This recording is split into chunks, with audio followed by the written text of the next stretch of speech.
Yeah, well, look at it. That's a great analogy, and a couple of things there. First of all, you putting on the TCP or whatever, and we had that as kids, and it does the job.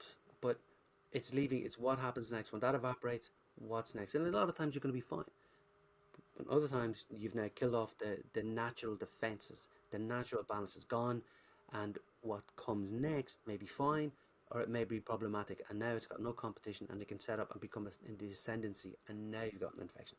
A bit of streptococcus, a bit of staphylococcus. Most of us have a bit of staph on our hands, on our skin. Doesn't mean we have a staph infection at all. It's only a little bit, and it's fine.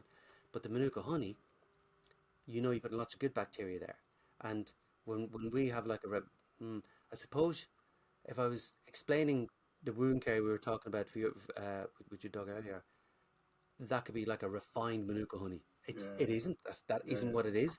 But in how it works, yeah, and that was probably around. I don't know when, but maybe the Romans were using Manuka honey. I don't know. yeah, The Celts before that. Who knows? Maybe the Egyptians. But it's not a new thing, yeah, and yet it's well recognized. So and sometimes you need a pharmaceutical. Sometimes you just do.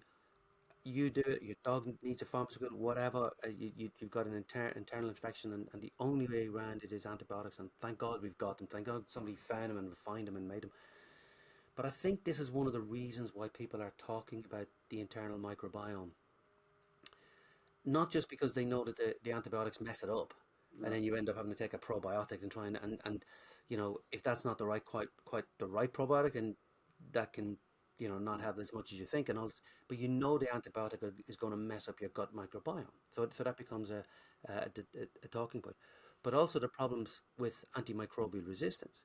So the World Health Organization are saying, look, if we don't change, we don't do something different, both in our cleaning and in how we use antibiotics, then by 2050, it will replace cancer as the biggest killer.